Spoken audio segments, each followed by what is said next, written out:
Bien le bonjour à tous, bande de Villemargoulin, et bienvenue pour cette petite critique du film Napoléon de Ridley Scott, qui est sorti, j'ai oublié la date, mais ça fait quelques mois maintenant. 28 novembre de mémoire. Fort bien. Ouais, ça fait au moins 2 mois, 2 mois facile. Voilà. Et pour l'anecdote, et parce que je trouve ça très ironique, nous tournons cette vidéo le 21 janvier, c'est-à-dire l'anniversaire de la mort de Louis XVI, donc il y a eu une certaine ironie. Voilà. Les 231 ans, en 2024, oui, 231 ans que Louis XVI a été décapité. Bref. Si tu le dis. Je te le dis. C'est bien. Exactement. Voilà. Du coup, j'en profite parce que nous ne sommes pas une chaîne historique normalement. Nous sommes une chaîne de jeux de rôle et de stratégie. Alors là, vous allez me dire, mais pourquoi Napoléon? Parce que Napoléon, c'est le maître de la stratégie, voyons. Donc, on ne peut pas passer à côté de parler de Napoléon. Et c'est juste un prétexte pour parler de Napoléon. Voilà. Mais bon, on fera pas ça tous les jours, d'habitude, de manière générale, on restera sur tout ce qui est médiéval, fantastique, jeux de rôle, etc. J'attends toujours Warhammer 40 000, la série d'Henri Cavill. Ça, on en parlera. On peut l'attendre un moment, je crois qu'ils ont dit pas. Oui, je pense aussi. Donc de quoi par ce film de Napoléon? C'est un biopic. On va avoir l'occasion d'en reparler. Sur la vie de Napoléon et plus particulièrement sa relation avec Joséphine. Et donc ça commence à son premier fait d'armes, c'est-à-dire Toulon, jusqu'à Waterloo. Et voilà. Est-ce un bon résumé? Oui. Ah c'est bien, j'ai un oui franc, d'habitude c'est un oui ça va. Comment avez-vous abordé ce film? Donc Eldar, je t'en prie, dis-moi, que savais-tu de Napoléon avant d'aller voir ce film? Eh bien, pas grand-chose. Clairement, si ce n'est les connaissances scolaires qui ont été la plupart oubliées depuis fort longtemps, je sais juste effectivement que ça a été un empereur français qui est apparu après la Révolution française, qui a conquis la moitié de l'Europe et qui s'est arrêté en Russie parce qu'il s'est fait casser la gueule là-bas. Qu'il a, outre effectivement le génie militaire qui lui a permis de conquérir la moitié de l'Europe, il a instauré aussi énormément de choses sur le plan français, notamment, il me semble, le lycée, le Sénat, le code pénal, etc. Si tu veux commencer à faire la liste, on peut faire une vidéo d'1 heure là-dessus. Hein. Il y a plus Oui, ou moins tout. Tout. Voilà. Donc voilà, et puis après qu'il a été défait, qu'il a été exilé à Sainte-Hélène, et puis qu'il en est mort.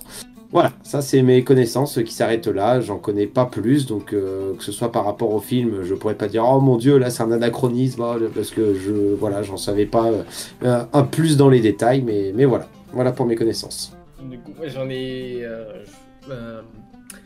Napoléon, c'est quelqu'un qui m'a beaucoup intéressé, qui m'intéresse d'ailleurs toujours, et auquel j'ai lu un certain nombre de choses. J'ai plus de connaissances que toi, du coup, Eldar, sur le sujet. Oh, très certainement. Voilà. J'en doute pas un instant. Oui, et puis même pour la petite histoire, moi j'ai un master d'histoire, donc dans mon cursus. Ah oui. Voilà. Dans mon cursus, c'est aussi quelqu'un que j'ai étudié.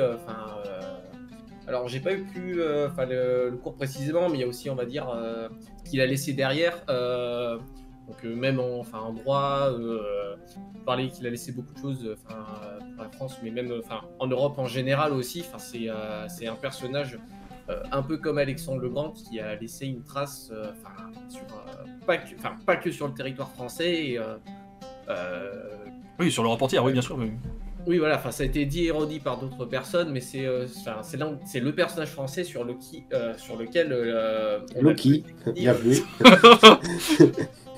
voilà, sur lequel on a le plus écrit. Tout... Ah non, c'est le personnage historique tout court, indépendamment de. C'est le personnage historique tout court sur lequel il y a le plus de livres écrits depuis qu'il existe. Donc. Ah non, je pensais juste en français. Bon, voilà. Donc il y a, c'est un personnage, c'est un monument, de l'histoire, on va dire en général. Et donc effectivement, faire un étalage de toutes mes connaissances sur le dit personnage. Le but n'est pas de faire un étalage, c'est juste d'avoir un statut global de ce que tu pouvais, du prisme sur lequel tu as pu voir le film. Ouais, c'est surtout ça, quoi. Le prisme, connaissance personnelle, connaissance, on va dire cursus universitaire. Voilà. Ouais, il y a du bagage, quoi. Voilà, c'est. Et pour toi, Lothar, Ah, et pour moi, alors là, pour moi, Napoléon, c'est notre empereur, c'est le plus grand personnage de l'histoire, voilà, c'est un des personnages historiques favoris. J'ai une connaissance assez vaste de ce qu'il a pu faire sur plein de domaines, donc j'ai comment dire, une certaine vision assez bornée sur le, enfin bornée. J'ai l'impression que les bornes sont assez larges vu que la vie du bonhomme est assez large, quoi, mais oui. Voilà. Assez précis, tu veux dire. Voilà, assez précise, ouais, c'est ça. Assez strict. Voilà, ouais, strict, c'est parfait. Voilà. Donc, d'habitude, sur les vidéos de fiction où je suis très à cheval sur la fidélité, quand là, sur ce Napoléon, ça va être encore pire, évidemment. Évidemment. Donc voilà, et ce qui nous amène à un deuxième point qui est, à partir de là, dans quelle disposition êtes-vous allé voir ce film? Eldar, vas-y, commence. On va commencer par toi. Eh bien, moi j'en attendais, j'ai envie de dire, un peu à la Gladiator, un bon péplum, même si c'est pas du tout un péplum évidemment, mais un péplum moderne, on va dire.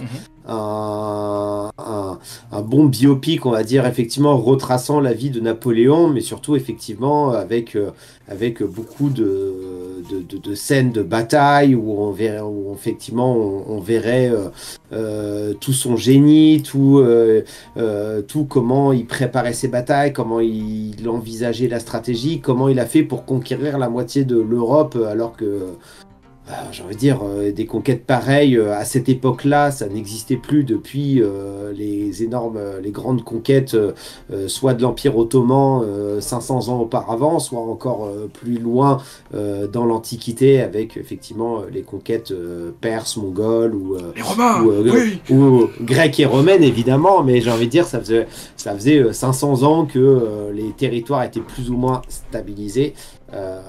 Il n'y avait pas énormément de changements, et là, d'un coup, il y a un mec qui est arrivé et qui a conquis la moitié de l'Europe. Donc, ça se faisait pas comme ça. Donc, moi, j'en attendais beaucoup, effectivement.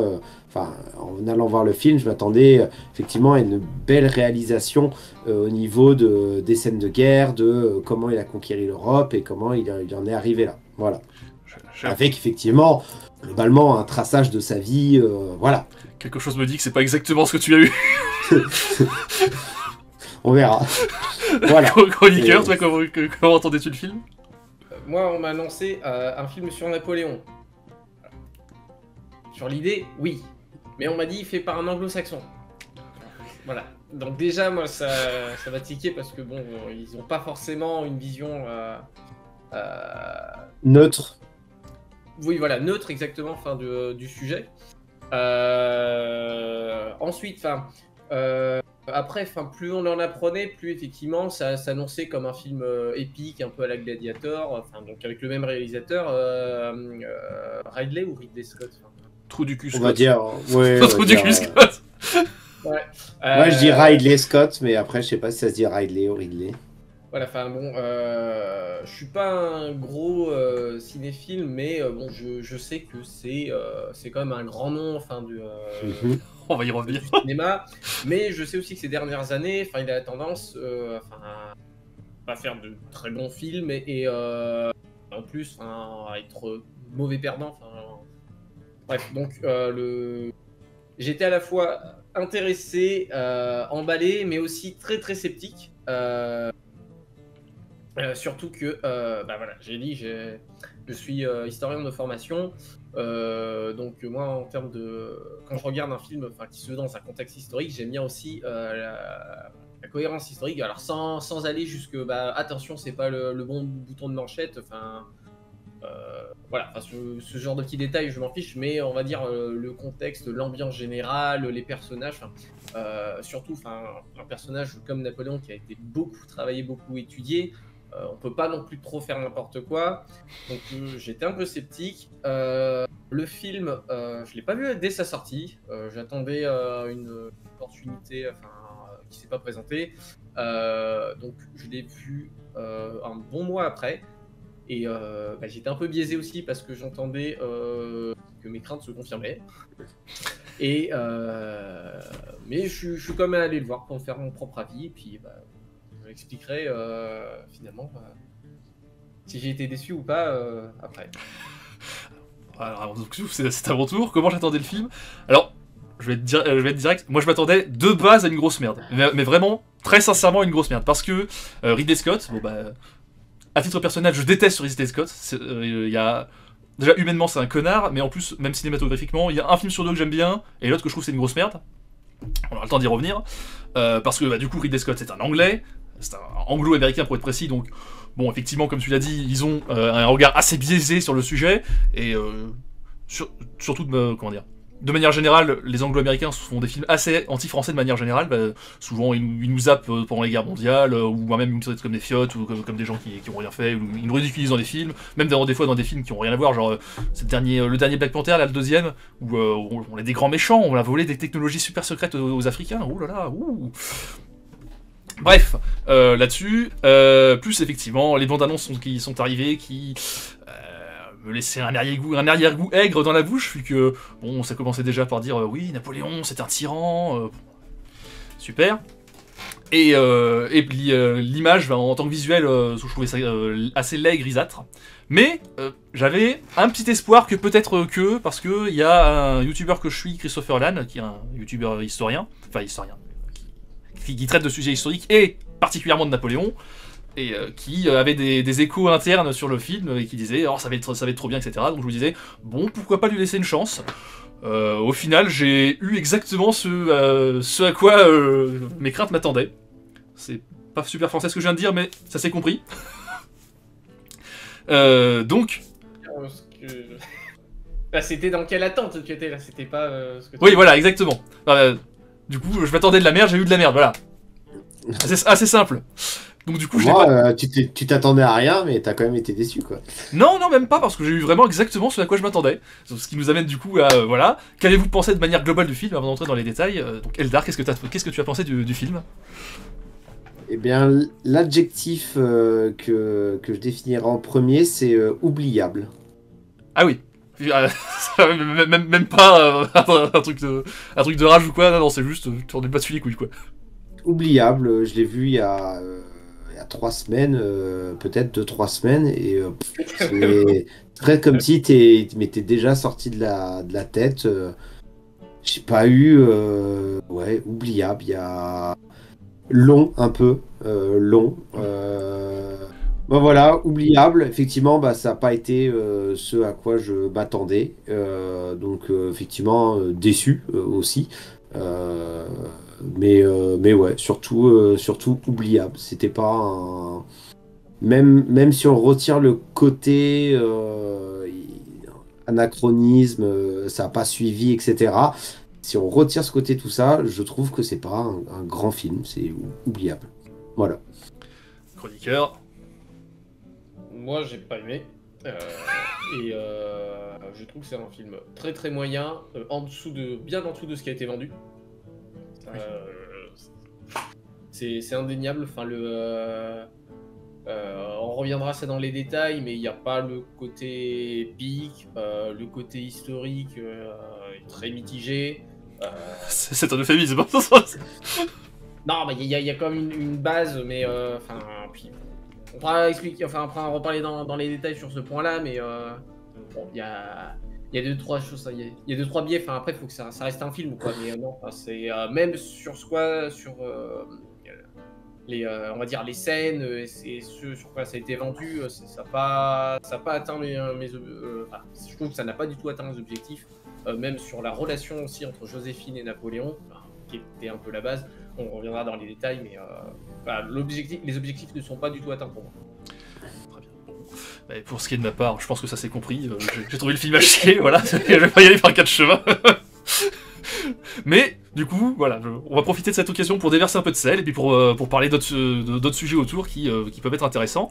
Par quoi on peut commencer? Alors, si, je tiens d'abord à faire un petit point personnel quant à Ridley Scott, parce qu'il y a beaucoup de gens qui sont là, oh Ridley Scott, réalisateur de génie, etc. Je déteste Ridley Scott, je déteste vraiment Ridley Scott. Bon, déjà, humainement, c'est un gros enculé, effectivement, t'as pu le dire, que c'est un assez mauvais perdant. Enfin, dès que ses films ne marchent pas, il dit oh, mais c'est la faute du public qui comprend pas ce qu'il veut, gna gna. Les historiens font souvent des critiques sur lui, là, bah, justement, sur le film Napoléon. Ce qu'il aurait répondu textuellement, est-ce que vous y étiez? Non, alors allez vous faire foutre. Et alors, c'est vrai que j'avais oublié de préciser ça, à titre personnel, il a craché sur les historiens. Oui. Enfin, Il n'a pas arrêté de faire ça, oui. Bon, déjà de base, j'ai pu le dire qu'il y a un film sur deux que je trouve à chier sur lui. Il y a un film sur deux que je trouve géniaux, donc il y a Alien évidemment qui est vachement bien, même si Alien, on lui accorde beaucoup trop de crédit pour le film parce que c'est pas lui qui a fait le scénario, c'est pas lui qui a fait les créatures, c'est bon, il y a beaucoup d'autres gens qui ont travaillé sur le film. Gladiator, j'adore, bon, évidemment, on en a parlé, Eldar, c'est un film assez mémorable. Kingdom of Heaven, j'aime beaucoup, j'avais beaucoup aimé le dernier duel. Pas mal Kingdom of Heaven. Ouais. Le dernier duel, j'avais bien aimé, même si de manière mitigée, mais j'avais plutôt bien aimé. Mais à côté de ça, il y a le film Robin des Bois, qui est une horreur. Oui. Voilà. Il y a le film Christophe Colomb avec Gérard Depardieu, qui fait partie des oubliables. Prometheus, qui est une infâme merde, comme Covenant. Si, Christophe Colomb est oubliable. Oui, sûrement, monsieur, je sais même pas. Ouais, voilà. Pourtant, il y a Gérard Depardieu dedans, quoi. En tant qu'acteur. En ce moment, faut peut-être pas mieux pas trop parler de lui en tant oui, que c'est ça. Bon, voilà. Et il y a Blade Runner. Alors là, je vais faire lever des boucliers, mais Blade Runner, je trouve que c'est un film extrêmement à chier. Je trouve que c'est une horreur absolue. Je ne comprends pas pourquoi tout le monde aime ce film. Je le déteste viscéralement. Bref. Et à côté de cela, Ridley Scott est un type qui a une espèce de relation amour-haine avec la France. Qui transparaît dans toute sa vie. Il a fait énormément de films sur l'histoire de France. Il y a sur l'histoire de France ou sur des choses qui se déroulent autour de l'histoire de France. Donc on a son premier film, c'est Les Duellistes, qui se déroule aussi pendant la période napoléonienne. Kingdom of Heaven, donc du coup c'est les croisades des Francs, quoi. Robin des Bois, c'est l'invasion française de l'Angleterre. Oui, il y a la moitié du film qui se passe en France en plus. Oui, mais justement. Voilà. J'ai parlé du dernier duel avant, voilà. Et maintenant Napoléon. Et à chaque fois, comment dire, il s'intéresse beaucoup à l'histoire de France, etc. Mais à chaque fois, c'est pour nous faire passer pour des cons, pour des espèces de bigots, de gens complètement cons qui comprennent rien à rien, pour des fiottes, pour des gens cruels aussi. À chaque fois, il nous chie à la gueule. Ça n'a pas loupé pour ce film. Et donc, ce qui m'amène à un point assez important de ce film, c'est que c'est très clairement un film anglais. On l'a pu dire dans nos attentes déjà. C'est un film anglais avec une vision extrêmement anglo-saxonne du truc. Et ça transparaît par tous les pores de la peau. Bon, alors, déjà, on va faire un petit point, comme d'habitude, qu'il faut le faire à chaque fois. Il y a du wokisme dedans. Le wokisme, c'est un truc anglais. Donc, il y a plein de noirs de partout. Oui, mais il y avait des noirs historiquement. Non, c'est la connerie. C'est pas la centaine de noirs qu'il y avait dans les armées napoléoniennes qui permet d'en foutre à tous les coins du film. Il y a, j'ai pu le dire en introduction, des scènes de baise inutiles. Ce qui me ramène, Eldar, à une conversation qu'on avait eue sur la saison 1 de The Witcher. Et encore, scène de baise, c'est. Tu vois rien en plus, donc c'est juste imagé. Ouais. Mais. A aucun intérêt. Mais ouais, ça me fait penser à, du coup, à la conversation qu'on avait eue sur The Witcher saison 1, où tu avais dit qu'il y avait beaucoup de films et de séries qui étaient extrêmement puritains, et il faut surtout pas voir de cul, etc., pas voir de baise. Et Gouche avait répondu, à l'inverse, il y a d'autres films où ils en mettent trop pour rien, je veux dire, ça n'apporte rien au film. Et là, je trouve qu'on est typiquement dans ce cas-là, c'est-à-dire qu'il y a des scènes de baise qui sont extrêmement gênantes et inintéressantes, je veux dire, ça n'apporte rien au film. Voilà. Oui, je suis d'accord qu'elles sont... Ouais, ça va pas en fait, enfin, j'argumenterai après. Enfin, il n'y en a pas tant que ça, et puis après... Comme c'est dans la relation, enfin on va dire entre l'empereur et l'impératrice, ça pouvait s'expliquer. Après la façon dont ça a été présenté, oui, c'est ça le problème, oui. Oui, mais après, on sait que Napoléon ça a été un homme à femme, ça par contre. Oui, et c'est précisément pas exactement ce qu'on voit dans le film, justement. Alors oui, justement. On va avoir l'occasion d'en reparler. Mais bref, du coup, le film est très anti-français. Alors, il est pas tant anti-français, pas directement anti-français, il est anti-Napoléon, et donc du coup, de fait, il est anti-français, puisque Napoléon, c'est la France, quoi. Mais il y a une espèce de haine ou de mépris pour Napoléon qui transparaît dans tout le film, on va avoir l'occasion de développer plus. Et alors qu'à l'inverse, quand c'est des scènes avec les Anglais, donc notamment la bataille de Waterloo, là pour le coup il va y avoir des très grandes scènes pour montrer, regardez l'armée anglaise comment elle est trop classe et tout, comment notre général il était trop bien. Là pour le coup on va s'attarder sur un truc mais qui n'a aucun intérêt, enfin, je veux dire, dans un biopic sur Napoléon tu vas pas t'attarder sur l'armée anglaise, alors que là ils le font, tu vois. et pour les présenter comme des mecs super forts, super balèzes. Mais bon, voilà, Ridley Scott est un Anglais, et ça me fait penser à la scène du dernier duel, dont j'ai parlé juste avant, où ils sont en Écosse, c'est pendant la guerre de 100 ans, le dernier duel, ils sont en Écosse parce qu'il y avait des combats en Écosse, et le premier combat, dès qu'il y a des petites flèches qui apparaissent, les Écossais se mettent à fuir comme des énormes lopettes, et puis t'as le personnage principal du film qui est là, ah mais qu'est-ce qu'ils font, pourquoi ils fuient, C'est typiquement un truc anglais de faire passer les Écossais pour des fiottes, quoi. Bref, est-ce que vous l'avez ressenti comme un film anti-français? C'est effectivement, j'ai trouvé que plus que anti-français, c'est effectivement Napoléon et pas du tout à son honneur durant tout le film. Durant tout le film, excepté à la première bataille et à la bataille d'Austerlitz. Ouais, c'est ça. À part ça, dans tout le film, il est absolument pas à son honneur. Et je trouve qu'effectivement, ça lui rend pas du tout hommage. Alors après, moi, il y a un autre point qui me gêne, mais je sais pas si on va en parler maintenant ou pas, c'est l'acteur. Oui, on peut en parler maintenant, si tu veux.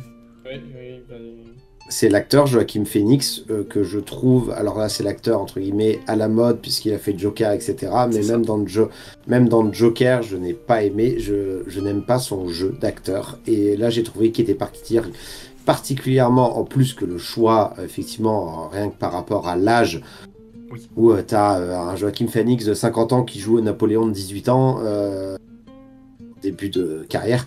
Mais je trouve que son jeu d'acteur est nul à chier. Napoléon fait la gueule du début à la fin du film. Je crois qu'il n'y a pas un seul moment où il fait une autre mimique, un sourire, machin. Il fait la gueule tout le temps. Que ce soit pendant les scènes de guerre, pendant son sac, pendant les scènes avec Joséphine. Il fait la gueule tout le temps. Et là, tu dis, mais il est chiant à mourir, ce mec. Enfin, et je rejoins. Je trouve que Joaquin Phoenix n'est pas du tout... Enfin, non, c'est pas un mauvais acteur, mais je trouve qu'il est beaucoup trop surcoté. Parce que, en fait, Joaquin Phoenix, c'est un gros problème, c'est que il joue toujours son propre rôle. C'est-à-dire il joue toujours un espèce d'autiste asocial qui ne sait pas se comporter en société dans tous les films. Alors, Napoléon, le Joker, même le Gladiator. Néron. C'est pas Néron, putain. Commode. Commode. Commode, oui.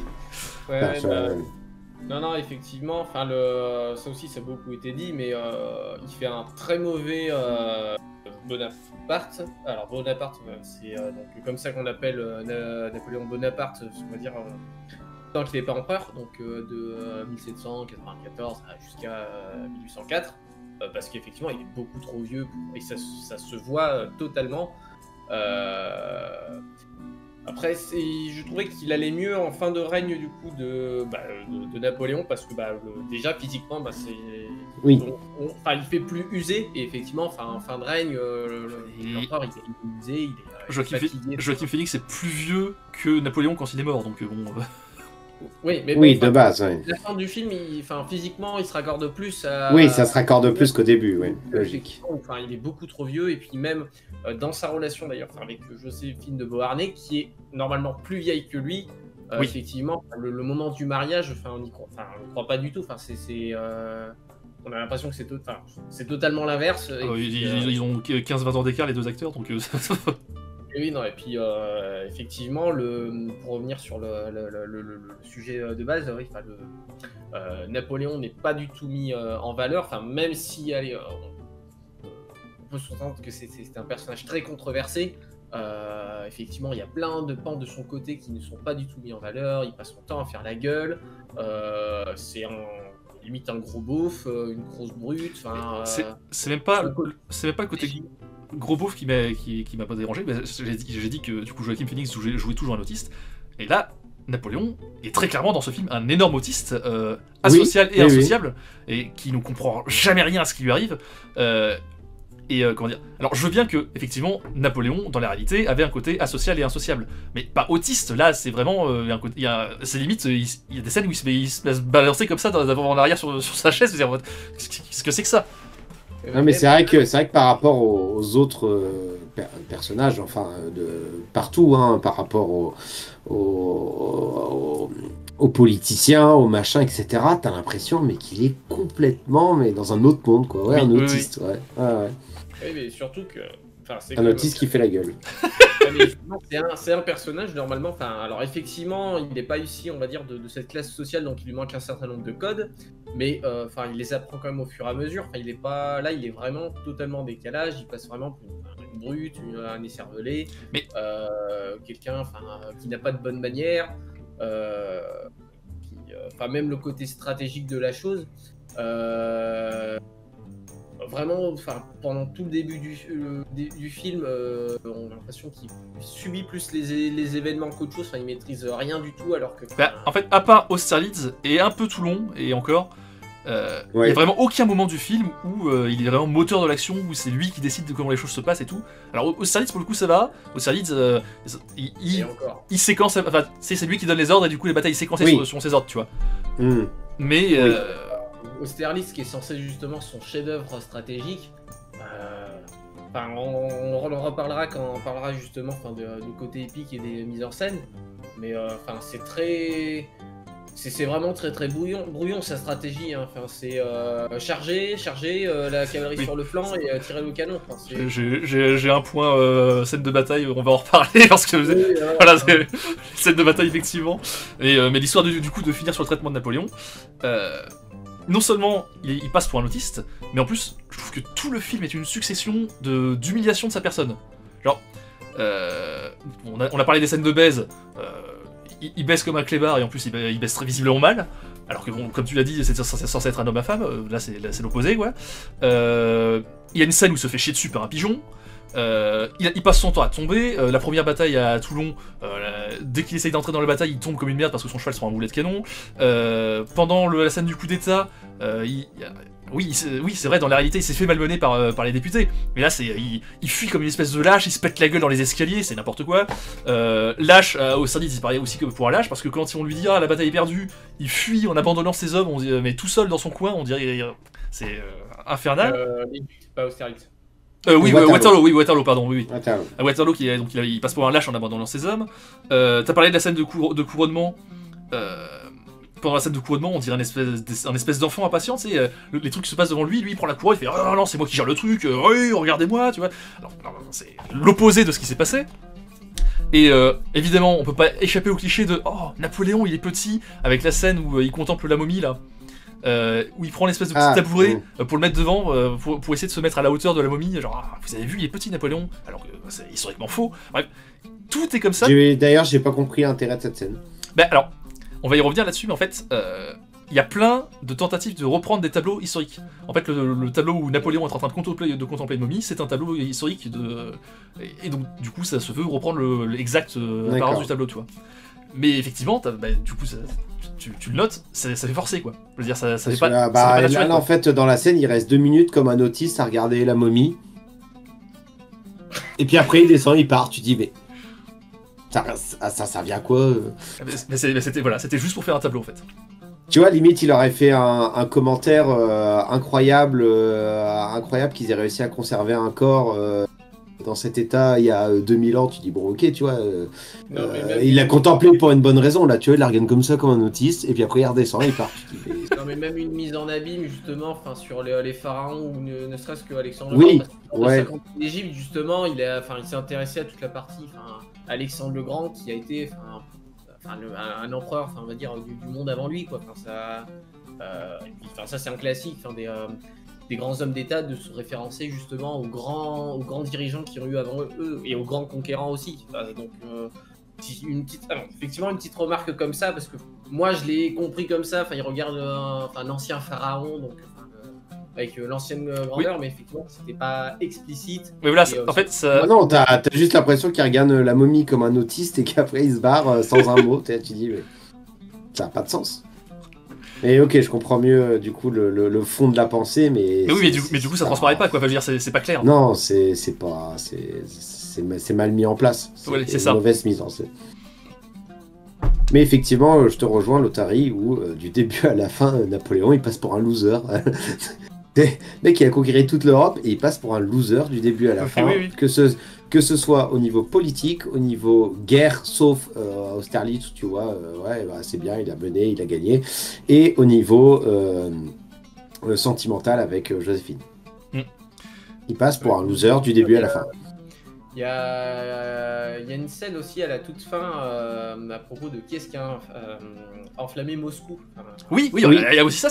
En plus, c'est aussi un menteur. Il y a 2-3 scènes comme ça dans le film où il ment ouvertement, alors qu'on l'a vu, tu vois, que c'est faux. Il y a la scène où il discute avec le tsar de Russie et qui dit ah oui. Merde, il reprend la phrase qui est attribuée à Surcouf. Les Anglais se battent pour l'honneur, les Français se battent pour l'argent. Alors effectivement, déjà oui, c'est pas. Oui, chacun bat pour ce qui lui manque. Voilà. Ouais. Mais voilà, mais alors effectivement, c'est pas de lui, c'est de Surcouf. Et mais puis, alors, c'est pas apocryphe contrairement. Oui, mais contrairement à ce qu'ils disent pour Napoléon, parce que effectivement, Napoléon n'a jamais dit ça, et puis le tsar lui dit bah non, enfin. Oui, mais voilà, c'est ça. C'est ça. En fait. Que la phrase, qu'il y ait eu une erreur historique, on reviendra sur les erreurs historiques, mais qu'il y ait eu une erreur historique intentionnelle d'attribuer la phrase à Napoléon, je veux dire, pourquoi pas, mettons, tu vois, c'est juste, fondamentalement, c'est la même époque, c'est les mêmes combats, etc. Mettons, pourquoi pas. Mais là, le film te dit explicitement, non, c'est pas vrai, c'est un mensonge. Genre, ils te disent explicitement, Napoléon est un menteur. Pourquoi il faut... Et je reviens à ce que tu disais sur quand il dit, ah, c'est moi qui ai brûlé Moscou. Pourquoi Napoléon aurait dit, c'est moi qui ai brûlé Moscou, alors tout le monde sait que c'est faux, et ça n'aurait aucun intérêt pour lui de dire qu'il a fait ça, tu vois. Le faire passer par un autiste. Bah oui, c'est ça. Après, Moscou, je sais que les historiens ont mis... ça n'a pas toujours été clair, justement, on n'a pas toujours su qui est-ce qui avait vraiment brûlé Moscou, même. Si c'est maintenant, il est évident que c'était... Et puis, indépendamment de ce qu'on sait historiquement, le film, de toute façon, te dit ce sont les Russes. Oui, voilà, donc... Oui, mais là, justement, à la film, quand il change la version, c'est parce que, tu vois qu'il veut laisser, qu'il remanie l'histoire à sa sauce, parce qu'effectivement, il a, même Austerlitz, le coup d'État, tu sais que dans ses écrits, il a fait comme, tous les grands généraux romains avant lui, tous les autres dirigeants, il s'est mis en valeur, donc à la fin, ça faisait vraiment, oui, j'écris l'histoire à ma sauce, et puis...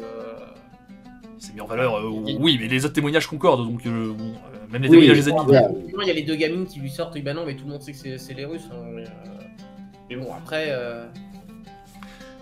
Ouais, vas-y. L'image n'est vraiment pas flatteur du début à la fin, il n'est pas à la hauteur du personnage, même si, c'est un personnage très controversé. Non, mais très controversé par les cons, il faut le dire. Tous les grands personnages ont aussi Bien sûr. des parts un peu sombres et pas forcément... sinon, il y en a aucun qui serait arrivé là où ils en ont fait. Oui, ça c'est sûr. Mais... faut obligatoirement des mauvaises actions, des mauvaises choses. Voilà. Sans passer dans le côté totalement inverse, idolâtrie où il est que mis en valeur. Là, il est que mis en... désavantage. Je repense à la scène avec le tsar pour Tilsit là, où ils le font même passer pour un pédophile en fait. Quand il demande la sœur du tsar en mariage, il lui dit ah oui mais elle a 8 ans. Il fait oh c'est pas un problème. Quoi? Non. Moi après ça j'ai compris c'est que les mariages arrangés avec des enfants en bas âge ça existe encore dans les cours européennes. C'est pas... Oui je veux bien mais là non, juste non. Bref. Et j'ajouterai un dernier élément sur le traitement de Napoléon, c'est qu'il n'y a aucune scène où il est mis en relation... il y a une seule scène où il est mis en relation avec le peuple. C'est-à-dire que normalement, quand tu lis les témoignages de l'époque, tous les témoignages disent que dès qu'il se déplaçait quelque part avec de la foule s'agglutinait autour de lui et voulait le toucher. C'était vraiment genre comme si Dieu arrivait au milieu du peuple. Et là, il y a une seule petite scène où il sort vaguement avec Joséphine, où il fait une petite pichenette comme ça sur la joue d'un mioche. Et c'est la seule scène où on le voit en relation avec le peuple, et ça dure juste 3-4 secondes, pas plus. Mais même sa relation avec l'armée aussi, sa relation avec les soldats, ça fait partie des grands généraux où les soldats le suivent jusqu'au bout. Oui, parce que y a tout le côté, il dormait au milieu de ses soldats, ces soldats il les connaissait par leur nom, etc. Là effectivement on le voit à aucun moment converser avec les autres quoi. Il y a une scène où il leur donne du pain mais ils ont l'air de tirer la gueule. Oui, c'est pour la campagne de Russie alors forcément oui. Il y a la scène du coup des 100 jours là où il revient donc après avoir été exilé à l'île d'Elbe où la scène là aussi qui a été reprise qui est une véritable scène. qui a vraiment eu lieu où il avance, il se débuste, il donne sa chemise, et voilà, si l'un de vous veut tirer sur son empereur, allez-y. Et là, tout le monde est en train de l'accueillir, mais du coup, comme il y a toute la relation qu'il entretient avec ses soldats qui a été éclipsée du début à la fin, en fait, on comprend pas pourquoi ils sont en train de l'acclamer comme ça. On comprend quand on connaît, mais c'est vraiment pas expliqué. Pourquoi les soldats en fait l'apprécient tant et puis le vont Oui. jusqu'au bout. Oui, tout à fait. Et je vais revenir sur cette scène après parce que j'ai des choses à dire dessus. Moi j'aimerais passer à un traitement historique plus large du film. Alors on a dit historiquement le film est assez à chier, alors, on va pas se le cacher. Comment dire. Mais... Alors, déjà il faudrait faire remarquer le choix parce que le réalisateur il a dit ce ne sera pas un film historique mais ce sera un biopic. Oui, voilà. Déjà, effectivement, oui, t'as raison. Un biopic, c'est que c'est censé, c'est un film biographique.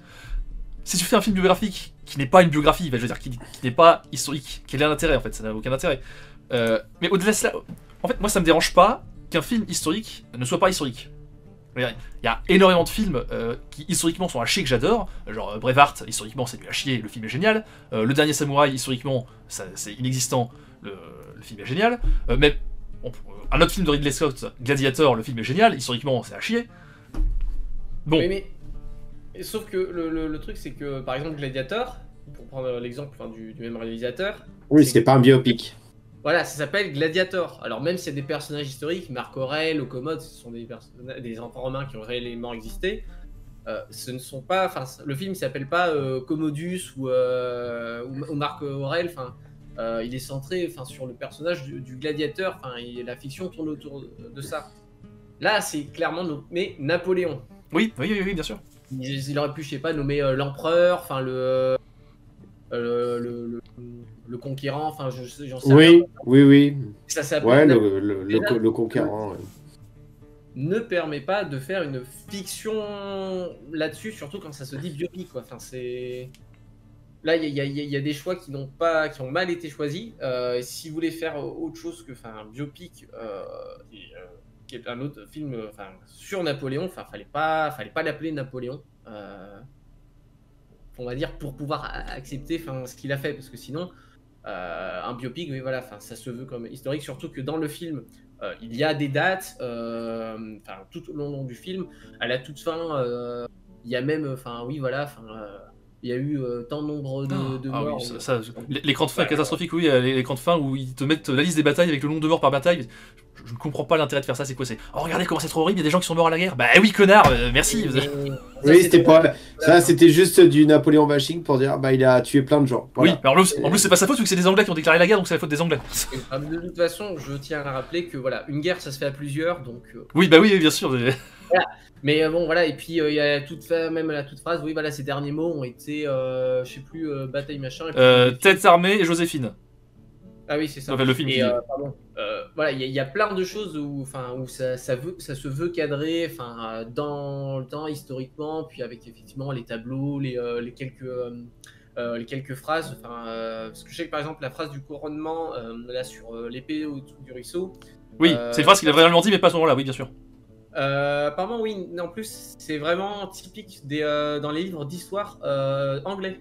J'avais entendu ça, cette phrase, elle était, pour des anglo-saxons, elle était obligée d'apparaître parce qu'en fait, c'est la phrase qu'on leur apprend dans leur livre d'histoire. Ah oui, mais d'ailleurs, en plus, oui, maintenant que tu me dis, c'est vrai que je me suis toujours dit qu'il y avait une différence de traduction entre la phrase en anglais et en français, puisque en anglais, ils disent in the gutter, c'est-à-dire dans les égouts, en gros, c'est des égouts, et en France, la vraie phrase en français, c'est dans le ruisseau. Donc, tu vois, effectivement, il y a une différence de traitement en anglais ou en français autour de cette phrase, quoi. Ah bon, voilà, mais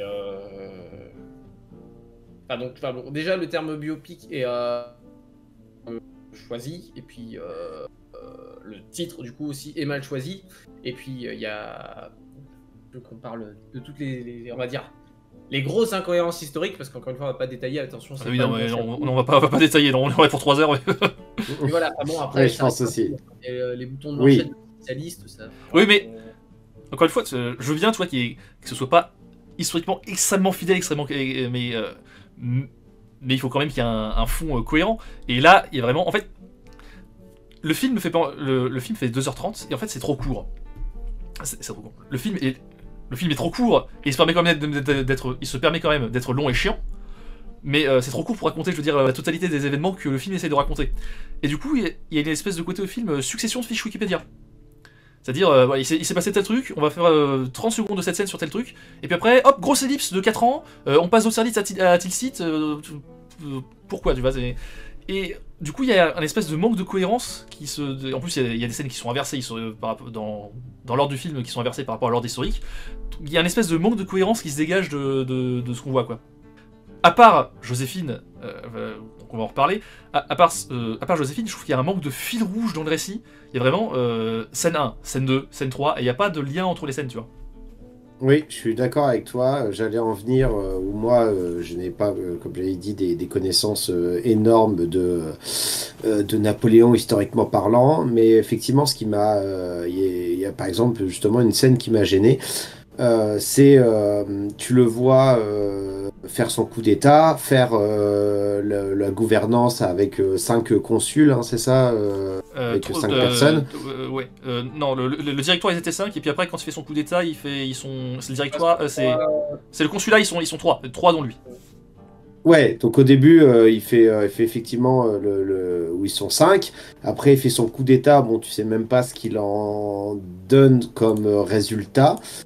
Et après, genre 2 scènes après, tu le vois, la scène du sac de l'empereur. Et là, tu dis, mais attends, il venait pas de faire un truc où ils étaient 3 juste avant, et là, d'un coup, il sacre l'empereur. Tu dis, j'étais là en mode, il manque une transition, là. Oui. Ils sont passés de 3, en mode, on gouverne à 3, enfin, même moi, dans ma tête, c'était 5, à, bah, je me sacre empereur. Tu dis, attends, il manque une partie, là. J'ai loupé un épisode, il manque une partie, là. Puis même le sac de l'empereur qui était à chier, alors que c'est quand même l'événement marquant de l'histoire de Napoléon.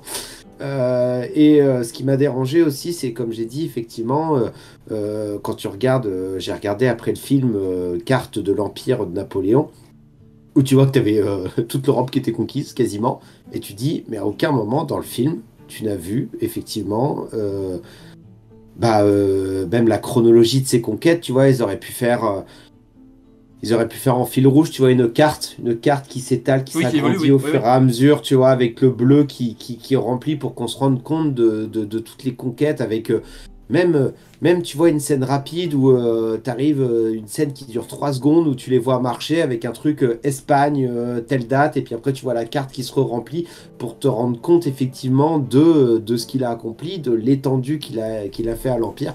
Pas du tout, là, tu sais... par rapport au final, tu ne sais absolument pas ce qu'il a conquis, comment était le territoire de la France, comment l'Europe s'est transformée. Il n'y a rien dessus, donc ça, j'étais très déçu là-dessus. Et après, comme je disais, la dernière chose sur effectivement au niveau de ce qu'il a créé, outre la conquête de territoire, alors là, il n'y a aucun mot dessus, là, sur effectivement le code pénal, le machin. Il n'y a rien, pas un seul mot. Alors attends, mais... Vu que d'un côté, t'as l'impression que c'est un gros beauf autiste, tu te dis, bah, de toute façon, a priori, à part faire la guerre, il est capable de rien, c'est un autiste, donc, je veux dire, c'est cohérent dans le film, mais par rapport à la vie de Napoléon, ça n'a aucun sens, quoi, t'as aucun de ses conquêtes territoriales et aucun de ce qu'il a mis en place de bien qu'il a créé dans le système législatif français et compagnie, il n'y a rien. Il n'y a pas un mot. C'est ce que je disais en introduction, c'est-à-dire que c'est un film anglais, et donc les Anglais ne s'intéressent pas du tout à ça. Pour eux, ils veulent juste voir le côté tyran sanguinaire, le côté conquérant, le côté self-made man, comme ils disent, anglo-saxons. Après, il y a un problème qui est lié, les gens qui ont aimé comme les gens qui n'ont pas aimé le reproche, c'est de toute façon la longueur, 2h30, pour un tel personnage, c'est trop court, évidemment. Donc il y a des choix qui ont été faits, surtout que je crois qu'il y a normalement, ça pouvait même partir sur 4 heures. Ils ont fait des réductions. Il y avait un truc vraiment très con. Il y avait une actrice qui est créditée dans le tout début du film, qui n'apparaît jamais final. Enfin, Un tellement- montage final, ouais. Ouais. Et pourtant, le film est long. Oui, voilà, le film est trop court pour ce qu'il veut dire, mais pour ce qu'il dit, le film est long et chiant. Vraiment. Il y a beaucoup de moments de ralenti, de longueur où on se fait chier, quoi. Oui. Mais Oui. ce qui est aussi très surprenant, c'est dans les choix d'ailleurs qui ont été retenus, parce que par exemple, il y a un truc que j'ai retrouvé. Voilà, petit point positif sur le film, c'est par exemple le siège de Toulon. Le siège de Toulon, je crois que c'est la première fois qu'il apparaît cinématographiquement, pardon. C'est la première victoire de Napoléon. C'est ce qui lui vaut son grade de général, d'ailleurs. Oui, mais voilà, c'est d'habitude, c'est toujours éclipsé en général quand on commence sur Napoléon, qu'on commence en 95. Bah, on commence en général pendant la guerre d'Italie, quoi. Oui. Non, avant, en général, ça commence avec la répression des royalistes à Paris, puis ensuite. Exact, oui, c'est pas faux. Voilà. Donc là, pour une fois, c'était bien. On parlait de Toulon. Mais du coup, la campagne d'Italie, qui est pareil, qui fait vraiment tout son succès, parce que là, c'est pareil, ils font croire que sa montée croissante entre Toulon, la campagne d'Égypte, et puis direct ensuite au consulat. Non, justement, entre Toulon et la répression des royalistes, il est totalement éclipsé. Et c'est vraiment la campagne d'Italie qui va le faire connaître du grand public. Après, quand t'as un film de 2h30, je peux comprendre que tu fasses des coupures et je peux comprendre que tu coupes les guerres d'Italie, fondamentalement. Je veux dire, oui, pour ce que le film raconte, il n'y a pas besoin de passer par la guerre d'Italie pour la raconter, tu vois. Non, mais alors, là où je veux venir, c'est que voilà, on commence à Toulon, on a vite fait l'Égypte, ensuite, on a Austerlitz, on a en 1807, le traité là, de Tilsit, et ensuite, directement la Bérésina, et puis on termine sur Waterloo. Et je trouve que dans les choix qui ont été retenus, j'ai l'impression qu'il a choisi des choix très anecdotiques. Toulon, ok, c'est sa première victoire, mais c'est pas non plus le truc qui l'a fait démarquer. C'est ce que je disais par le côté fiche Wikipédia, quoi. Il y avait vraiment article Wikipédia sur le sujet, scène 1, scène 2, article Wikipédia, scène 3, tu vois, c'est ça. Ouais, mais même, par exemple, aussi la bataille d'Austerlitz, qui a vachement été mis en avant, avec la scène là, sur les glaces pendant toutes les bandes annonces et tout. Le bombardement de la glace, c'est aussi très Oui, bien sûr. La bataille d'Austerlitz, effectivement, normalement, c'est... en fait, ce qu'on voit de la bataille d'Austerlitz, c'est un micro-bout de la bataille d'Austerlitz qui s'est déroulé à la fin de la bataille d'Austerlitz et qui en plus du coup inverse totalement la dynamique de la bataille générale. Oui. Parce que normalement, c'est les Français qui sont en contrebas du plateau et qui montent sur le plateau pour le prendre. Là, on a l'inverse, c'est-à-dire les Français descendent le plateau pour... du coup, ça n'a aucun sens. On détaillera quand on parlera des... on peut en parler maintenant des batailles. Mais par contre, vraiment, voilà, les scènes qui ont été choisies, j'ai l'impression que c'est quasiment que des scènes anecdotiques, excepté le sacrement, Waterloo, mais même encore, ils prennent des micro-moments de ça qui sont vraiment très anecdotiques. Et qui, pour un connaisseur, du coup, même si fallait faire des choix, les choix, je trouve, n'ont pas forcément été pertinents une bonne partie du film. Et du coup, on peut enchaîner sur les batailles. Qu'avez-vous pensé des batailles? Eldar, tu disais que tu les attendais, toi? Dans l'ensemble, ça va. Ça pourrait être pire. Quand tu commences par ça, faut être pire, c'est déjà que ça sent la merde, quoi. Non, faut pas non plus tout retirer, mais ça pourrait être bien mieux. Ça pourrait être bien mieux au niveau des batailles, plus épiques, plus... je sais pas... j'ai pas eu un sentiment effectivement de jouissance, de puissance, d'épicness en regardant les batailles. Il manquait un truc. Après, effectivement, on n'en a pas parlé, mais dans l'ensemble, toi, tu as abordé très rapidement au tout début le sujet. Dans l'ensemble, effectivement, les couleurs du film sont gris et blanc. C'est gris et blanc du début à la fin du film. Et effectivement, ça fait un peu terne, en fait. Au final, du début à la fin, c'est terne. Et en fait, ils ont essayé de mettre un espèce de filtre par pays, j'ai trouvé. Genre, il y a un espèce de filtre jaune quand ils sont en Égypte, un espèce de filtre bleu-gris quand ils sont en Russie, un filtre gris général quand ils sont en France, mais ça fait surfiltrer et ça fait tout terne, effectivement, il y a pas de... C'est pas éclatant, tu vois, il y a pas de... Oui. Voilà, donc... Ouais, pour prendre sur les batailles, tu disais, ouais. Ouais, pour le traitement des batailles, donc dans le film, il y a vraiment, on va dire, trois grosses batailles. Sinon, le reste, c'est plus des escarmouches. Oui, il y a, en gros, il y a Même pas, il n'y a rien derrière. Oui. Voilà, il y a Toulon, Austerlitz, Waterloo. C'est ça. On fait la campagne d'Égypte où ils tirent sur les pyramides. Oui, oui. Oui. Voilà, alors, Toulon, du coup, c'est... Toulon, ça va. C'est pas le pire, la pire des représentations. Enfin, ça correspond à une partie des événements. Bon, et puis, dans le film, on sent voilà, que c'est son premier vraiment vrai combat, même si c'est peut-être un peu exagéré, où il est vraiment essoufflé alors que le début de la bataille commence pas. Bon, c'est pas le pire. Et qu'il a 18 ans et qu'il est en pleine forme. Oui, mais là,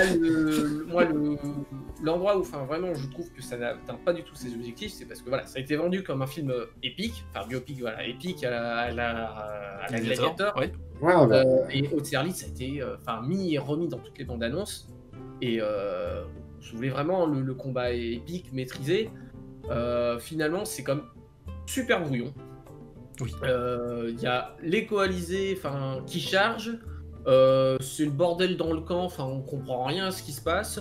Il renvoie l'infanterie supérieure qui charge. Ça a déjà été décrit par des gens plus qui voulaient historique, mais ça ressemblait plus à une charge de Première Guerre mondiale qu'un combat de l'époque napoléonienne. Même pas. Pour moi, c'est les batailles. Alors, évidemment, tu te rends pas compte si t'as pas une connaissance historique des batailles. Ça, je veux bien entendre que tu t'en fous, tu vois. Là, j'imagine que ça t'a pas choqué. Mais les batailles sont même médiévales. Genre, c'est vraiment deux bandes de brutes qui se foncent dessus et qui se tapent dessus au corps à corps. Ça n'a rien à voir avec des batailles napoléoniennes telles qu'elles étaient pour de vrai.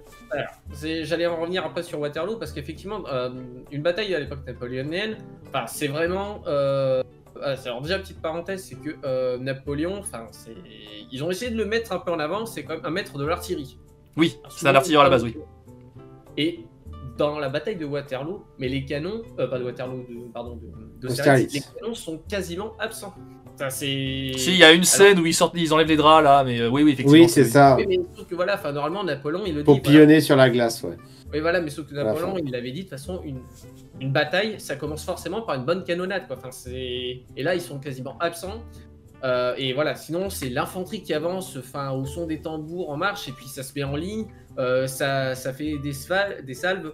Là, c'est vraiment, ils se rentrent dedans, ils se chargent, c'est brouillon, on comprend rien à ce qui se passe. La musique, en plus, elle est inexistante. Vraiment, alors, voilà, moi, je m'attendais vraiment à des tambours, les petites flûtes, quelque chose qui marque la bataille. Et là, la musique, elle est totalement absente, inexistante, elle accompagne pas, elle met pas dans l'ambiance.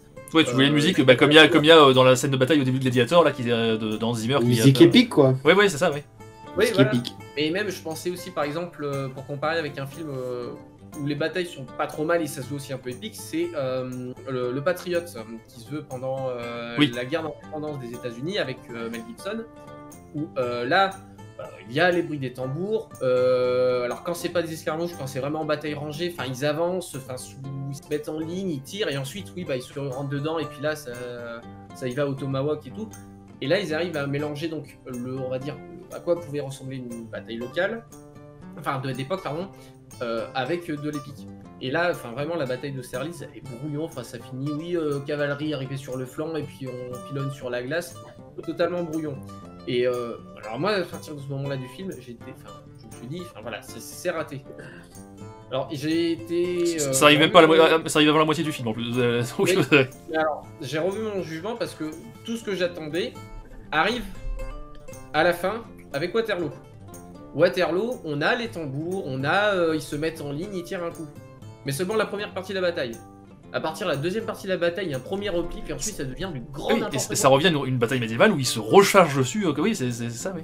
Ouais. C'est vraiment et du coup toute la partie stratégique maîtrisée, de grand stratège de Napoléon. Elle est totalement brouillon, avec des scènes où ils chargent à cheval. Et puis ça faisait clairement les Gaulois contre les Romains, quoi. Les Romains qui ont fait une formation tortue, et les Gaulois effectivement pas organisés, qui sont là, comment on tape, comment on rentre, oh mon Dieu, on se fait défoncer. Oui, non, mais oui, ça, c'est ça, vrai. ça faisait très ça. Donc, enfin, pas le côté épique, bataille très brouillon, pas du tout historique, absence totale, enfin, finalement des canons, enfin, qui sont vraiment obsolètes, et pas de musique qui marque la chose. Alors, voilà, c'est mon bilan. Je fais un petit détour sur les musiques. Effectivement, les musiques sont très absentes du film. Je trouve qu'il y a quand même une bonne idée sur les musiques dans le film, c'est d'avoir mis des chants corses de temps en temps, puisque effectivement, Ah oui, Napoléon était corse. oui, Et oui, ça c'est vrai, je m'en souviens. c'est déjà pour un film international, c'est effectivement assez bien vu de mettre des chants locaux, tu vois. Après, je mettrais une mesure, c'est que ils sont pas forcément Il y en a super bien beaucoup. placés. Il y en a Ouais. beaucoup, ils sont pas forcément super bien placés. Il y a aussi, si, il y a musicalement, moi, petite parenthèse, c'est, il y a deux, là, la chanson de Carmélide et puis Carmagnole, la Carmagnole, oui, la Carmagnole qui est. Oui. Carmagnole, pardon, il y a Ah, ça ira, les aristocrates à la lanterne. Au tout début du film, Oui. ça faisait documentaire, je trouvais que c'était... Ben, alors le problème c'est que ça faisait le Ça ira, c'est extrêmement clairement la version Edith Piaf, donc effectivement il y a, oui, ça fait un décalage historique qui fait documentaire. Je vois ce que tu veux dire. Oui. Ouais, et voilà, mais musicalement, après, c'est vrai qu'il n'y a rien du tout. Non. Moi j'aimerais revenir un petit point sur Joséphine, parce que du coup tout le film tourne autour de la relation Napoléon-Joséphine, c'est vraiment le fil rouge du film, et c'était l'intention Voilà. originale du film. Ah, bah j'allais en venir justement, mais vas-y. Alors, Est-ce qu'on peut faire juste une parenthèse avant d'aborder Joséphine sur les personnages secondaires en général? ben, et ça en fait partie. Parce que Non, les pas secondaires du coup. Parce oui, non, que- mais comment dire, du coup, en fait, comme tout le film est centré sur la relation Napoléon-Joséphine, il n'y a pas de place pour des personnages secondaires. Il n'y a vraiment aucun autre personnage nommé, en fait. À part le tsar, éventuellement, Bûcher. Si, alors justement, Oui. ce qui est très surprenant, c'est que la plupart des personnages nommés, ce sont des personnages de la Révolution. Oui, parle- Robespierre, Barras, etc. Oui, effectivement, oui. Barras, Seyès, tout ça, enfin tous ces noms-là, ils sont donnés. Mais par contre, enfin tous les grands personnages de l'épopée napoléonienne, Oui, il n'y a pas de Murat, il n'y a pas de Davout, il n'y a pas de c'est ça, Lannes. il y a pas les maréchaux, il y a même pas, même ses frères et sœurs qui ont contribué à son expansion. Ah. Même la mère, je crois qu'elle est pas nommée. Enfin, je lui dis ouais, c'est nommé. Enfin, c'est- On la voit, On la à un voit, mo- à on un la seul voit. moment. On la voit dans une scène catastrophique où, où elle essaye de faire que Napoléon couche avec une autre femme. Putain. Oh putain, qu'est-ce qu'elle est horrible cette scène. Oh là là. Mais voilà, mais sinon, ouais, tous les autres personnages, il y a énormément de personnages qui sont absents ou qui sont vite fait nommés. Si, il y a un peu Talleyrand aussi, mais bon, enfin. Et puis c'est vraiment les personnages plutôt révolution que celles puis, de l'épopée de Qui Napoléon. non seulement sont révolutionnaires, mais qui fondamentalement sont anecdotiques dans l'histoire de Napoléon, quoi. Je veux dire, Ouais, mais, c'est vraiment dans les choix qu'ils ont pris. Enfin, ils ont vraiment pris que des anecdotes sur l'ensemble de la période, qui est pourtant large, quoi. Enfin, c'est vrai que parce que si je crois que Ney, il est nommé, mais ah oui, ouais. qui en plus c'est représenté 400, genre c'est un gros type vieux, buveur de bière. Ah non, pour moi c'était le jeune brun avec des roues flaquettes justement. Enfin, c'est là où il cherche avec oui. lui à la fin. Je sais plus. Je sais que l'acteur de. Comme quoi les Anglais sont pas tous des salauds, l'acteur de Ney s'est excusé pour la représentation du personnage auprès de la famille, auprès des descendants du personnage. Donc, comme quoi, de temps en temps, un petit peu d'honneur. Enfin, bref. Donc, du coup, sur Joséphine, donc, pour parler de la genèse du film, en fait. À la base, le film, quand le film a été annoncé, sous le titre de Kids Bag, exactement, Ridley Scott avait dit que ce serait un biopic spécifiquement sur la relation Napoléon-Joséphine et spécifiquement sur la période républicaine. Donc c'est-à-dire, en gros, c'était censé commencer à Toulon, ça c'était bon, et c'était censé s'arrêter à son couronnement. Donc déjà, ça explique que le film... déjà. Et... Oui, voilà. Du coup, ça aurait été plus cohérent en 2h30 de traiter que cette partie-là, effectivement. Et donc du coup c'est Joaquin Phoenix qui a demandé à ce que le film traite toute la vie de Napoléon, et ce qui est finalement advenu. Comme quoi Joaquin Phoenix enculé, il faut le dire, il a foutu la merde partout.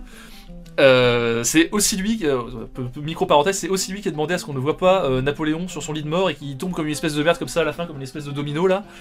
Bon. Voilà, Joaquin Phoenix enculé. Bref, mais du coup, l'idée de base du film, c'était de ne traiter que la relation Napoléon-Joséphine. Alors, je veux bien, je veux dire, ça peut être intéressant, effectivement, Joséphine a été calée. Oui, ou chiant à mourir. Oui, mais, ouais. Effectivement. Parce que déjà là c'était chiant à mourir toutes les Oui. scènes avec Joséphine, alors Effectivement. tout un film là-dessus, putain Dieu que ça aurait été chiant. Mais pourquoi pas? Voilà, mais non, mais Pourquoi voilà, pas pour les intéresser, les historiens, C'est les ça. machins, pourquoi pas? je peux comprendre l'idée que effectivement on puisse ne faire un film que sur la relation de Napoléon-Joséphine. Effectivement, comme tu le dis, ça ne m'aurait pas du tout intéressé, je m'en serais foutu totalement, mais je veux dire, je peux comprendre l'idée qu'on puisse vendre ça, et dans ce cas-là, qu'on puisse vendre ça comme un biopic, drame, amour romantique, etc. Pourquoi pas, tu vois? C'est une idée qui les défend. Mais du coup, comme le film a pris le parti d'être finalement un biopic sur toute la vie de Napoléon, je trouve que le film ne sait pas où il veut aller, et il y a une espèce de mélange raté entre les deux, et du coup, le film est trop court pour ce qu'il veut raconter, mais en même temps, ça s'arrête trop longtemps sur des chaînes chiantes à mourir entre Napoléon et Joséphine. Oui. Et voilà, et donc le film ne sait pas où il veut aller. On l'a dit, il n'y a pas de personnages secondaires qui peuvent respirer, puisque du coup, comme le film est trop court pour ce qu'il veut raconter, et en même temps il veut développer sa relation, tout se passe là-dessus.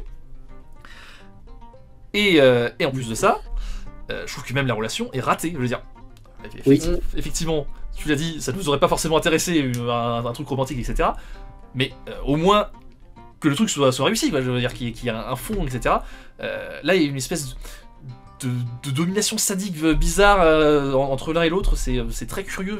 Mais alors, de toute façon. Ouais, il y a des scènes d'incompréhension où d'un coup elle est une dominatrice BDSM et il kiffe ça, et puis après d'un autre côté derrière il dit ouais, cette grosse truie, elle m'a trompé, je vais lui niquer sa mère, et là tu te dis mais enfin.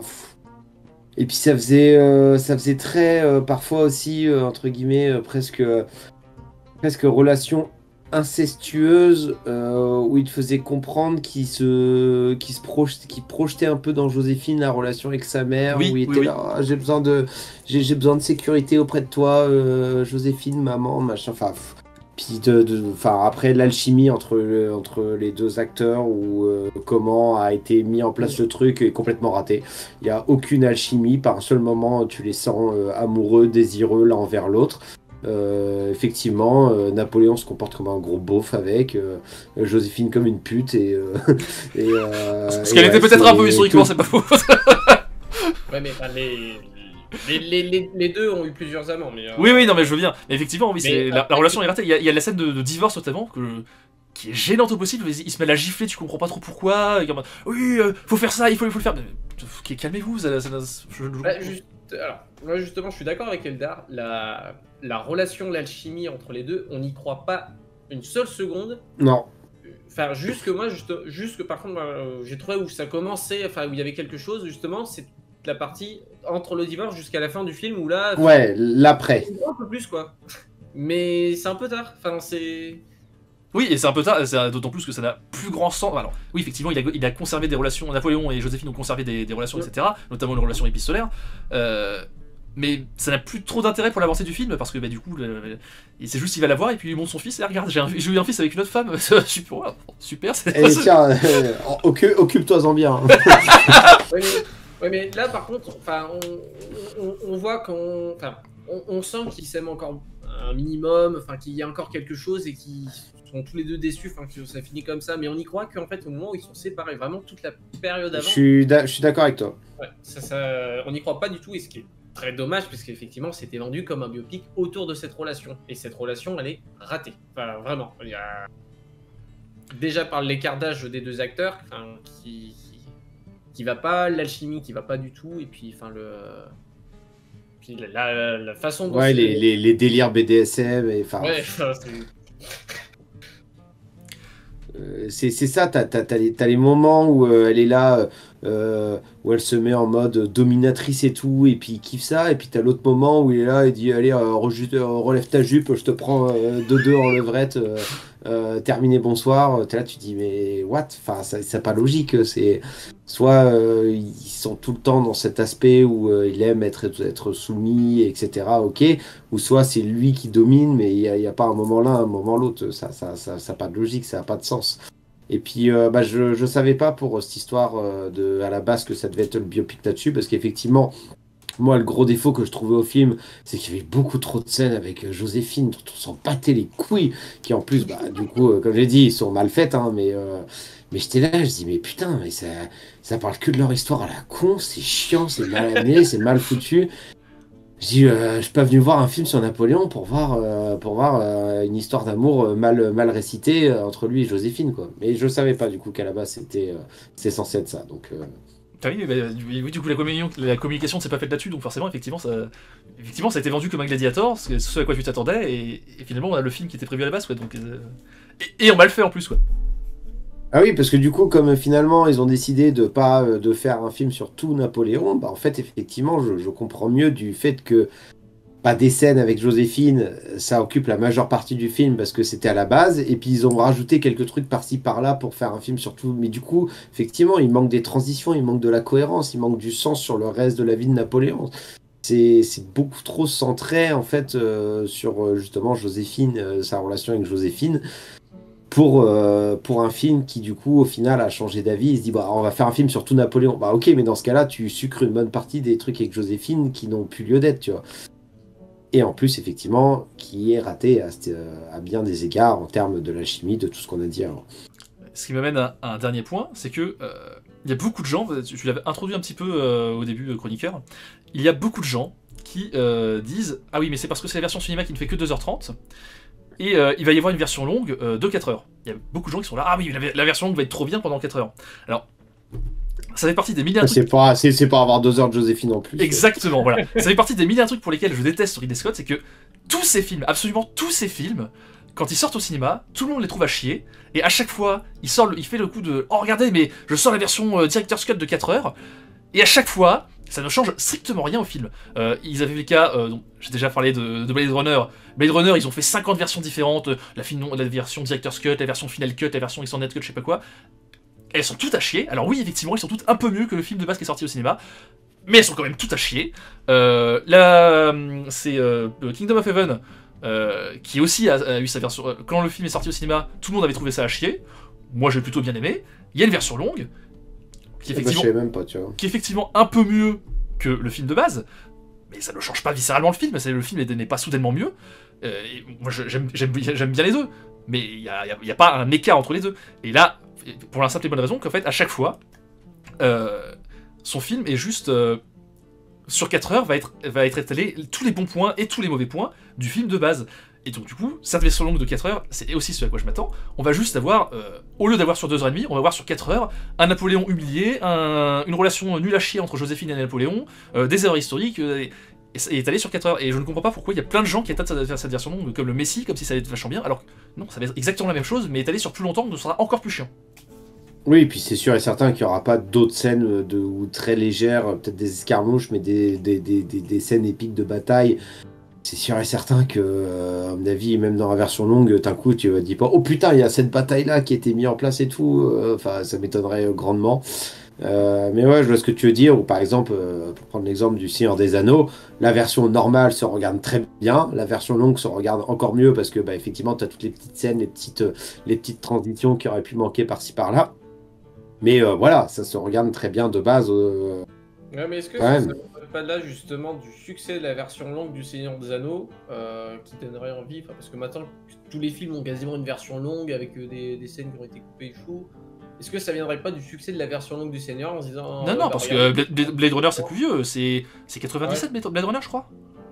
Et déjà ils ont fait... Après ils ont sorti sur 15 ans toutes les versions longues différentes, mais... D'accord, ok. C'était une hypothèse parce que... Oui, non, mais le Seigneur des Anneaux, comment dire, fondamentalement, c'est ce que dit Eldar, c'est qu'effectivement, le Seigneur des Anneaux, fondamentalement, tu peux regarder la version courte sans... qui se regarde très bien. Voilà, et la version longue n'ajoute que du bonus, alors du bonus utile, etc., mais... Tu sens pas, il n'y a pas un gap de différence entre les deux films.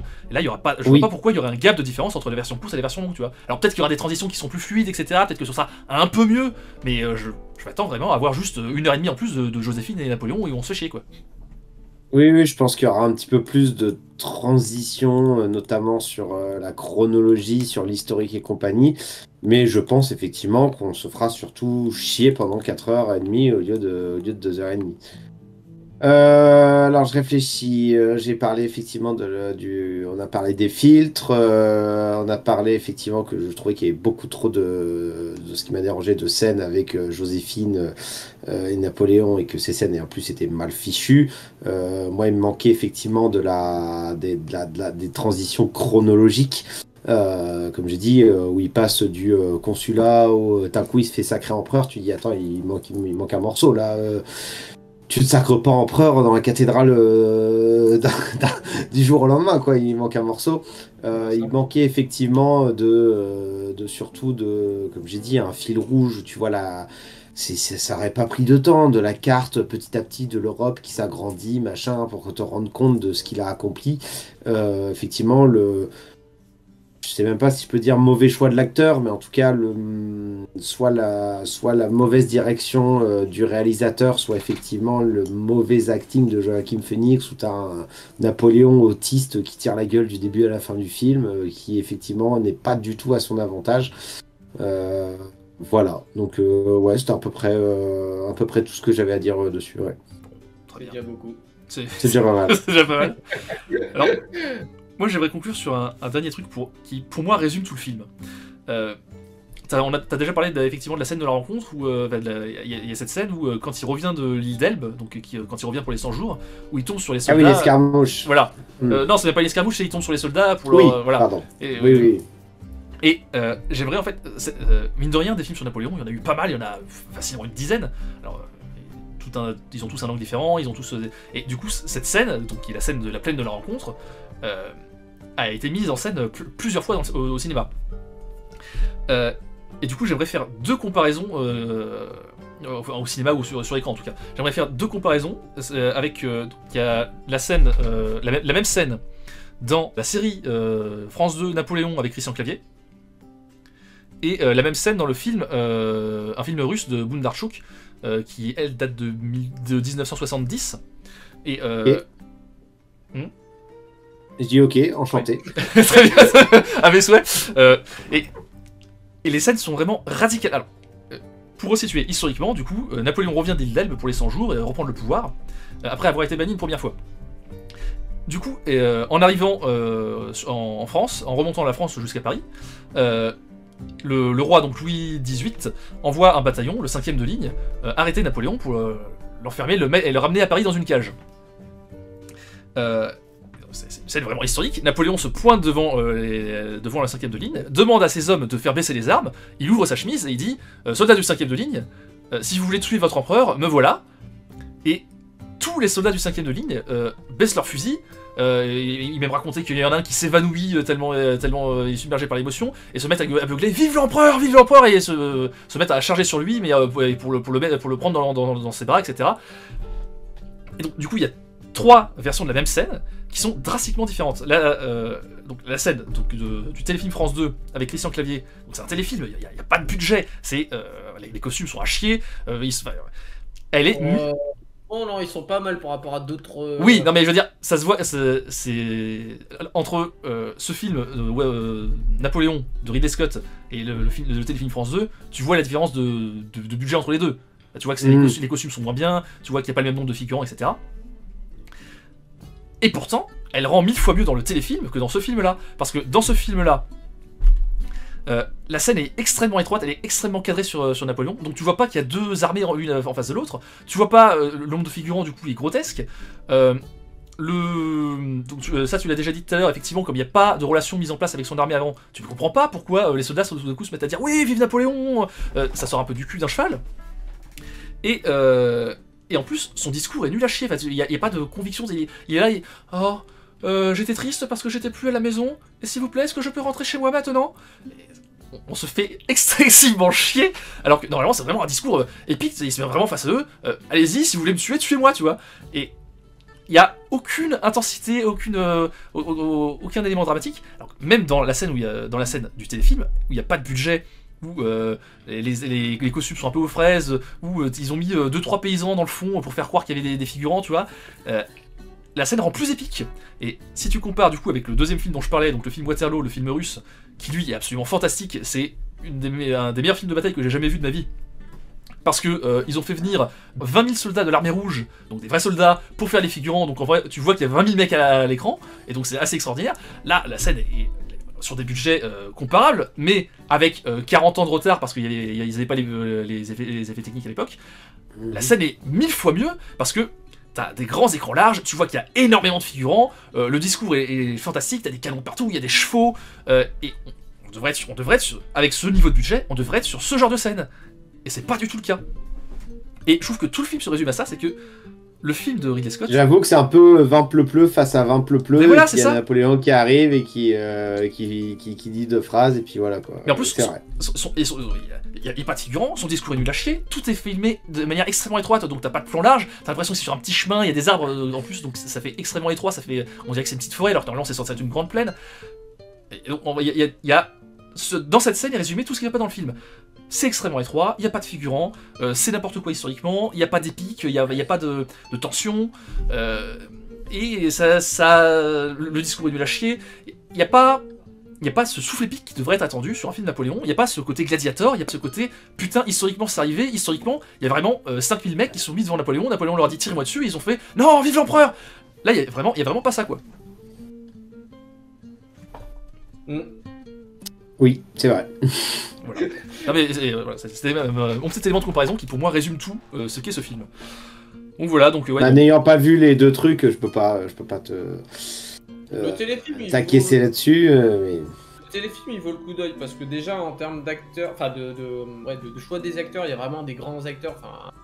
Oui, il y a Christian Clavier, il y a Gérard Depardieu, il y a John Malkovich. Voilà, t'as vraiment des grands acteurs avec vraiment la plupart des personnages importants, enfin des épopées napoléoniennes. Déjà, il y a plus de temps, donc il y a aussi... Enfin, c'est 4 épisodes de 2 heures, un truc du genre. 4 épisodes d'1 heure et demie. 1 heure et demie.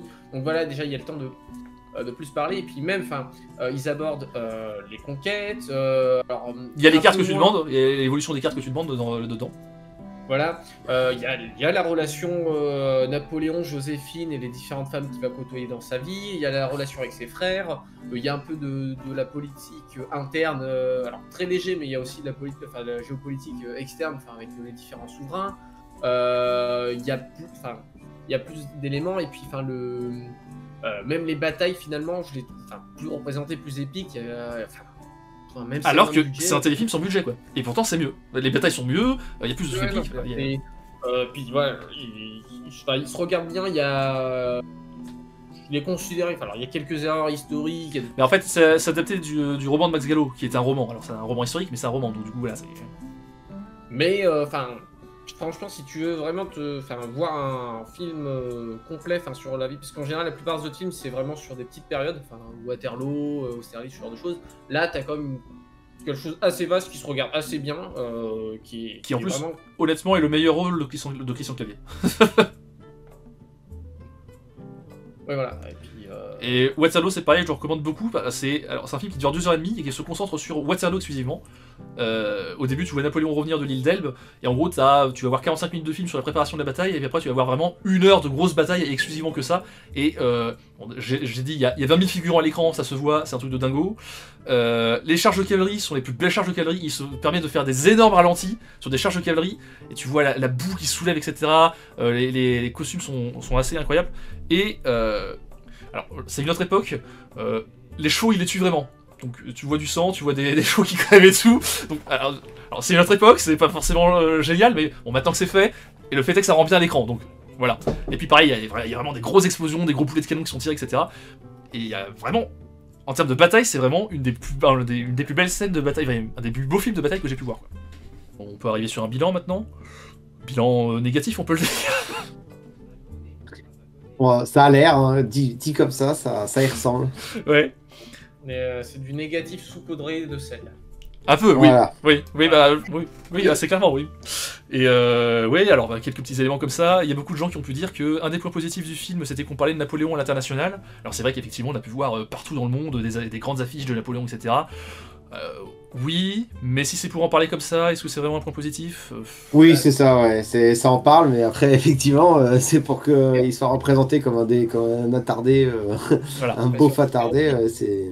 Bah, du moins en France, les retours déjà ils sont pas bons. Hein. Enfin, c'est Ah, mais pas- partout dans le monde, hein, le film a plutôt bidé partout. Ouais, bah voilà donc. Et en plus, l'histoire de rappeler une dernière fois à quel point Ridley Scott c'est un enculé, c'est que comme le film n'a effectivement pas bien marché en France, Ridley Scott a dit oui, de toute façon, les Français c'est des cons, ils savent pas ce qu'ils veulent, ils savent pas ce qu'ils aiment, donc va te faire voir, Ridley Scott. Voilà. Il y a une série également de Napoléon faite par Spielberg qui a été annoncée. Alors, je préfère Spielberg à Ridley Scott. Je n'aime pas trop Spielberg pour autant. Je trouve qu'il y a là aussi la moitié de ses films sont nuls à chier. Après, humainement, il a l'air moins con que Ridley Scott. Mais ça reste encore un anglo-saxon, donc est-ce que ça s'attend ou pas? Je ne sais pas. En série, je pense que ça pourrait mieux s'adapter parce que Oui. une série pour aborder comme ça 20 ans d'épopée. Oui, il y aura un peu plus de. Ça pourrait mieux s'y prêter. Et puis on pourrait vraiment tout avoir. Enfin, là, tu pourrais avoir ouais, tes cartes, les changements, les Puis politiques, c'est vrai que- les bastons. Enfin, c'est. Des batailles de napoléoniennes filmées par Spielberg, j'admets que je suis intéressé de voir ça. Bah, ça m'intéresse de voir ça, quoi. Ouais, mais même, tu vois, moi je vois bien un truc un peu à la Game of Thrones aussi, où t'as aussi des huis clos, avec les grands personnages qui ont Ouais. formé l'Europe, quoi, les parties diplomatie, les Je- relations. Je pense que c'est une série prévue sur une seule saison, hein, pas sur 8 saisons, mais oui, je vois ce que tu veux dire, oui. Voilà, bon, bah déjà. C'est prévu pour quand? C'est annoncé qu'en mettant en production, à mon avis, ils ont pas encore commencé à tourner, ils ont pas commencé à. Non. Oh oui, donc on a le temps. Hein. Oui, il y a le temps, oui. Il me semble qu'il y a déjà quelque chose parce que de mémoire, il a acheté ce que Stanley Kubrick avait dans ses tiroirs. Non, oui. Stanley Kubrick avait un projet de faire un film de Napoléon, il avait déjà son script de prévu, etc. Et il a donné en héritage à Spielberg en disant s'il y a un mec qui doit pouvoir faire ce film, c'est Spielberg. Ok. Donc effectivement, Stanley Kubrick aussi, pour le coup, lui, il fait des bons films assez. Je trouve pas bon terme. Alors, tout le monde est d'accord, quoi. Oui, Qui fait- unanime. Voilà, c'est ça, exactement, c'est celui-là que je cherchais. Merci. Unanime. De rien. Non, et voilà. Voilà. Bon. Un dernier truc à ajouter. Oui. Oui. Bon bah oui, je pense qu'on peut conclure sur un vive l'empereur, quoi. Vive l'empereur. Vive l'empereur. Voilà. Merci d'avoir écouté notre selle. Et puis, Merci. salut et à plus. À la prochaine. À plus.